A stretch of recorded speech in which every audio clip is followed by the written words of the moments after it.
welcome back to the channel. So, when I tell people that I live in Africa, whether it be in person or online, typically I get some of the same comments. Okay, today we're going to focus on some of the negative comments, right? So, I hear, oh, you just ran, you trying to escape, right?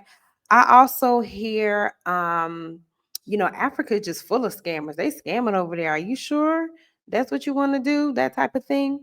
And so today I want to talk about what is actually true versus what's false when it comes to these narratives around living, moving abroad, specifically when it comes to an African country, because people don't say these things when you talk about moving to Portugal. Okay, they don't say these things when people are moving to Thailand. They don't say these things when people are moving to Mexico. But it's specifically when Black Americans are moving to Africa. These are some of the things that people have to say about it. So we're going to talk about it today. If you're new to this space, my name's Nzali Abraham. I am the founder of She Works Digital Africa, which is a virtual assistant agency where we train and place African virtual assistants with US-based talent. I also am a decade into my move abroad, living abroad journey.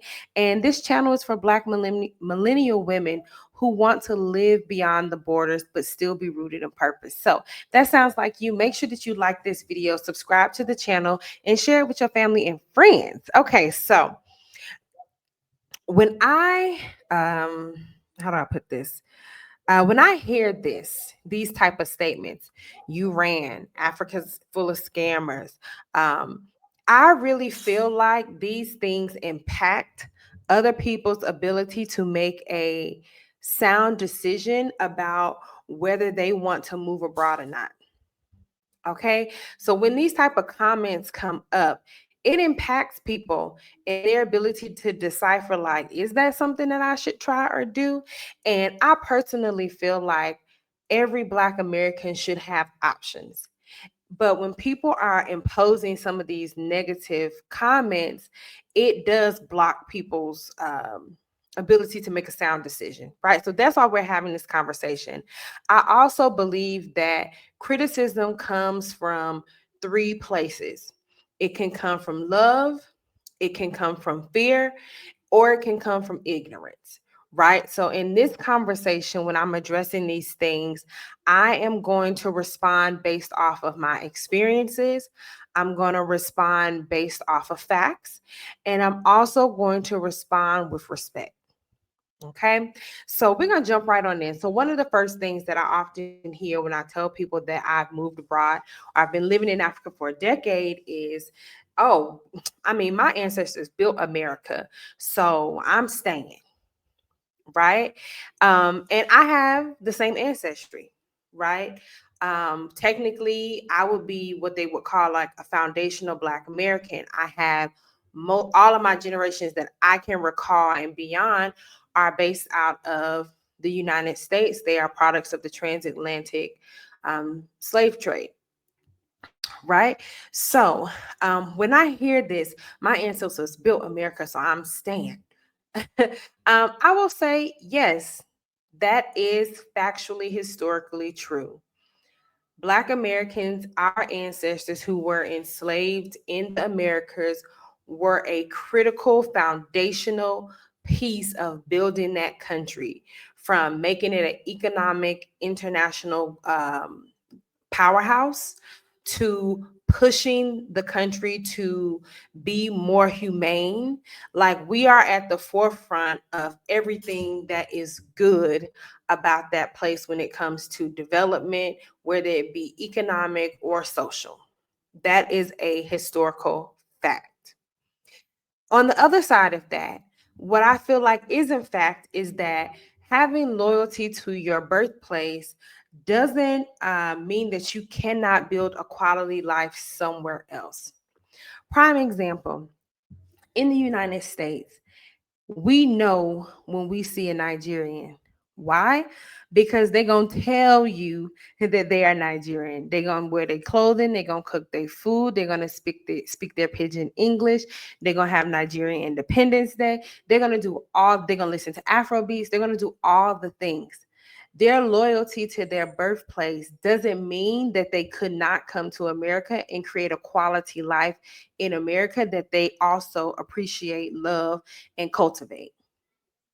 It's the same thing for Black Americans. You can love our culture, our people, the country that we have built, and still choose something else.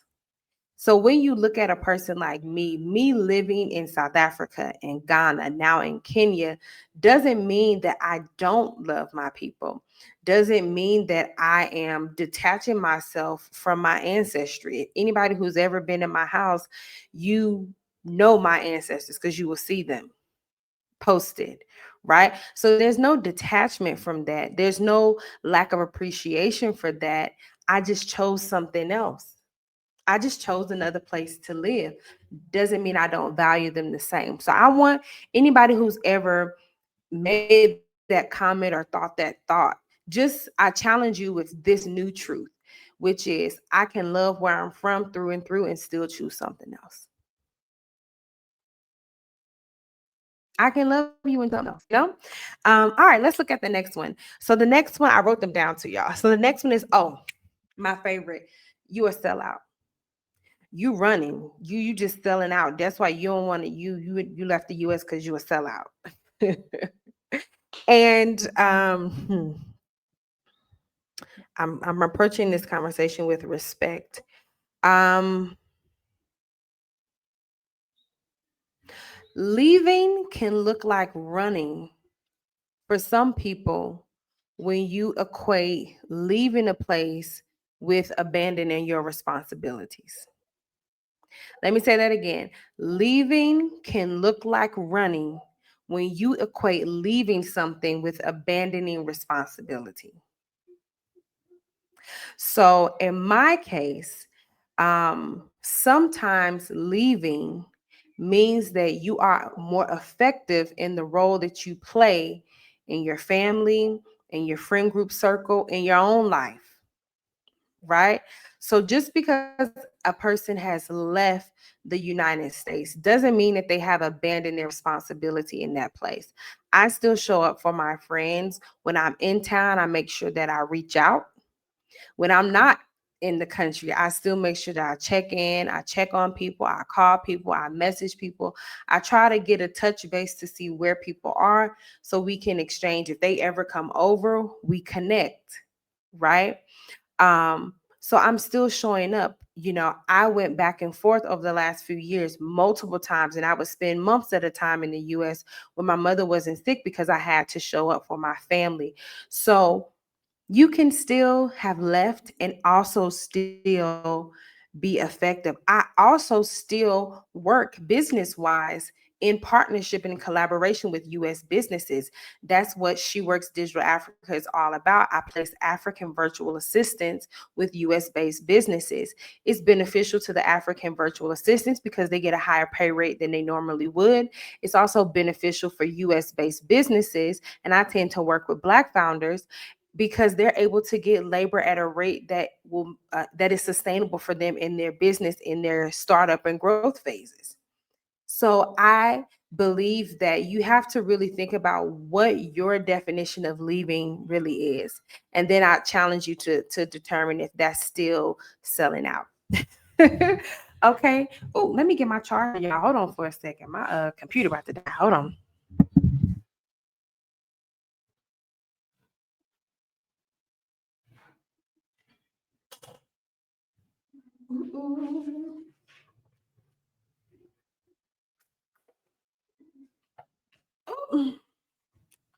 All right, y'all. Hold on for just a second.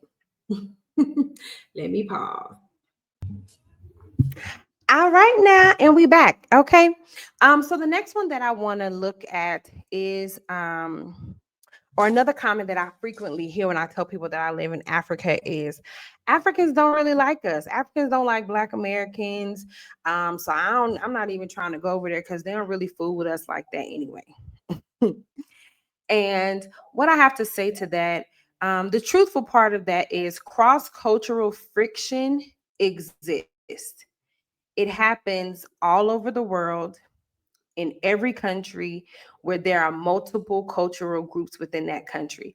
Even if those cultures are from the same country, because you have nationalism and you have your ethnicity, right? We can all be from the same place, but be from different ethnic groups, and we can have friction. Same for when you move abroad and you have people who are from that country of a different ethnicity than you may have some friction. That is a truthful, factual statement. On the other side of that, the fictional part of that is like these broad blanket statements just are not always true for everybody. I feel like those type of statements eliminate nuance. And life is all about nuances, right? What I have found from my personal experience living in Africa is that most of the confrontational conflicts that I have had were not rooted in the fact that I was Black American and I wasn't from that place. It literally was on some person to person, personality to personality. We don't vibe, we don't gel together, right? And a part of the reasons that sometimes we don't gel or we don't vibe is because of our cultures, right? You know, while living in Ghana, Ghanaians are very passive aggressive, how I would describe it, right? Their culture is not very forward facing, confrontational, whereas Black American culture is very in your face. I want to address it. Let's get to the root of it now. Let's not let these things linger. Those are two different cultures. Does that mean that every Ghanaian doesn't like every Black American? No. Does that mean that natural cultural conflicts will take place here and there? Yes. Does that mean that you can't have fulfilling relationships with Africans from different countries? Absolutely not. My fiance is from an African country, right? So I want us to get away from these blanket statements because we don't blanket statement other places. That's the crazy part. I feel like Black Americans and Africans do blanket statements for each other that they don't for non melanated people. Like we give so much grace to other groups of people that we don't give to each other. And I do feel like that's a manifestation of internalized racism, but that's something we really all need to collectively work on. Let's look at the nuances. Let's not generalize, stereotype, and categorize people as a whole entire collective, because then you miss the opportunity for making meaningful relationships with people. All right. So another one that I hear frequently when I say I live in Africa or I've moved to Africa is that it's a whole bunch of scammers over there. I heard such and such bought land and lost money. I heard this and that, and they just be scamming, scamming, scamming. Right? My cousin dated a Nigerian, and this, and this, all of that kind of stuff. And so, what I will say, the truth of the matter is, scammers are everywhere. I watched a Netflix series on the what is it, Tindler Swindler. That man was from Europe somewhere, and he was scamming all the white women across Europe, all the white women across Europe. Okay, like people will scam you anywhere. It is not exclusive to African people. So, what I would encourage people to do is to use common sense safety. I always joke with people and I tell people, especially when it comes to the Black American women, it's like all of the sense drops out of the airplane as they're crossing the Atlantic. By the time they land in West Africa, all the common sense is now gone. Okay. And I think a lot of that comes because people are excited. People are, wanting that connection so deeply that they abandon their common sense safety practices that they would have in the US. So I tell people, exercise your common sense. If it don't feel right, it ain't right. If it's too good to be true, it ain't true. If the person is moving you to push to love too fast, to spend too fast, they're love bombing you. They're economically love bombing you. Don't move forward. Take your time. Take your time. What's the rush? Ooh. You see? I said, baby, I'm a down. I'm a down. Exactly. That song fit perfect. If you're not taking your time, This is when you fall into those things. So, yes, it's truthful. There are people who do scams in Africa. There are also people who do scams in the United States. I think we are currently under a regime that are master scammers. But I digress. Let's move to the next one, which is another one that I hear a lot, especially from these like this new group of FBA, ADDA people, all them peoples. Um, I'm a fight for what's mine. Um, and I believe that that's rooted in a fear of loss. I believe that's rooted in a scarcity mindset, because there's enough for everybody, and it's enough for us everywhere. Um, and if the goal is to fight for better conditions, yes, I think that is an honorable thing. I think that that is what a lot of our ancestors did. But I also stand in this space where I don't feel like you need to weaponize your fears to shame other people for their decisions, right? Some people don't want to fight. Some people prefer to go somewhere else. Some people prefer to not engage. Some people don't think that's worth it. Some people don't think that's the best course of action. So I just feel like weaponizing your own fears, your own mindsets to shame someone else is a really dangerous, slippery slope. And so, in conclusion for today, what I will really encourage all of us, those of us, Black Americans, Africans, the diaspora, whatever you want to call or label us to be. I think we need to acknowledge that trade off exists. Anybody who's moving abroad, whether you're African moving to the US or Canada or Europe, or you're a Black American moving to Africa, trade offs exist. That comes with the territory of living abroad, moving and doing something different in another country. And so, no place is going to be perfect. No place is going to have everything. But we can definitely build bridges of support for each other. Um, and also acknowledging that those bridges of support don't always mean 100% agreement. We're not going to always agree. We have two different cultures, right? But that doesn't mean that we can't support each other, that we can't acknowledge the good and the bad on both sides and move forward collectively. So that's my last 2 cents in regards to that. Um, yeah, so I want you to let me know down in the comments, what are some of the things that you have heard about moving abroad, specifically to Africa, that gave you pause? And I want us to have a discussion, based out of curiosity and not insults. So go down in the comments, let me know some of those things, and we'll continue from there. Thank you all for watching. Go ahead, make sure that you like, subscribe, and share this content with somebody else that you think it might be useful for. Until the next time, peace and love, y'all.